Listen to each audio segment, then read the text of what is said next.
রংপুরের ঐতিহ্যবাহী গ্রামীণ হরকলি হাটের এক কোণে বটগাছের ছায়ায় কয়েকজন নরসুন্দর পিঁড়িতে বসে চুল কাটছে। নিয়মিত এই হাটের সপ্তাহে শুক্রবার ও মঙ্গলবার বসেন তারা। এদের মধ্যে কেউ ৩০, কেউ ২০ বছর ধরে কাজ করছেন এখানে। বর্তমানে এমন নরসুন্দরের সংখ্যা নগণ্য। হঠাৎ প্রত্যন্ত কোনো হাটে দেখা মিলে তাদের। নেই নির্দিষ্ট কোনো বসার জায়গা। যেখানে একটু জায়গা পান সেখানেই চুলদাড়ি কাটার সরঞ্জাম ও পিঁড়ে নিয়ে বসে পড়েন তারা। তখন আসলো পয়সার অভাব আসলো, কম আসলো, এখন পয়সা সরে নাই, আর এখন পয়সাটাও সরে বেশি তো এইগুলো কথা। আমার বাপ কথা তা শিখে আমরা আছি, বুঝলেন না, বাপের কাজ করি এসছে, তা শিখে আমরা করি আসছি আর 30-40 বছর তখন। আমার বাপও তো ওইলে কাম করতো, মনে করেন ধরো কাম করতে করতে বুড়ে হয়ে গেল। প্রায় 1-5 বছর থেকে ওইলে কাম করছে, 1.5 বছর থেকে। আমার বাবা ওইলে কাম করতো, আমার দাদু ওইলে কাম করতো। কাম করতো মনে করেন বেশি, কাউ কম বুঝলে।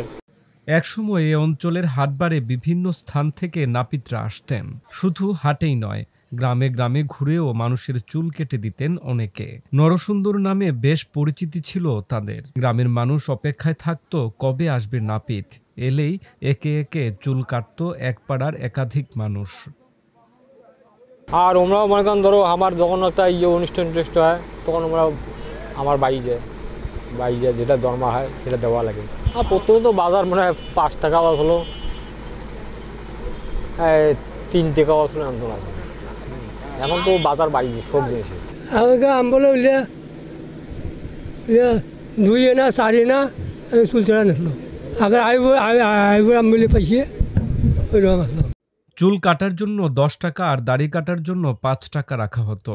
সে সময় যা আয় হতো তা দিয়ে সংসার ভালোভাবেই চলত। কিন্তু বর্তমানে 30-40 টাকায় চুল ও 10-20 টাকা দাড়ি কেটেও সারাদিন যে টাকা উপার্জন হয় তা দিয়ে সাংসারিক ব্যয় নির্বাহ করতে তাদের হিমশিম খেতে হয়।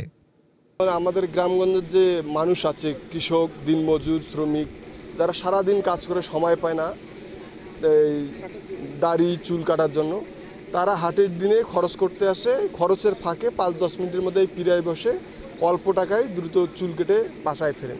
গ্রাম অঞ্চল, কৃষি অঞ্চল এলাকা, সেই কৃষি অঞ্চল থেকে আসলে যত বয়স্ক লোক আছেন, যারা বৃদ্ধ লোক আছেন, তারাই আসলে এই ধরনের সেলুনগুলোতে এখন পর্যন্ত কাজ করে যাচ্ছেন। প্রতি সপ্তাহের হাটের দিনে বাজারে নিত্য প্রয়োজনীয় পণ্য কিনতে আসা নিম্ন আয়ের এবং বয়স্ক ক্রেতারাই এসব ভ্রাম্যমাণ নরসুন্দর বা নাপিতের সেবাগ্রহীতা।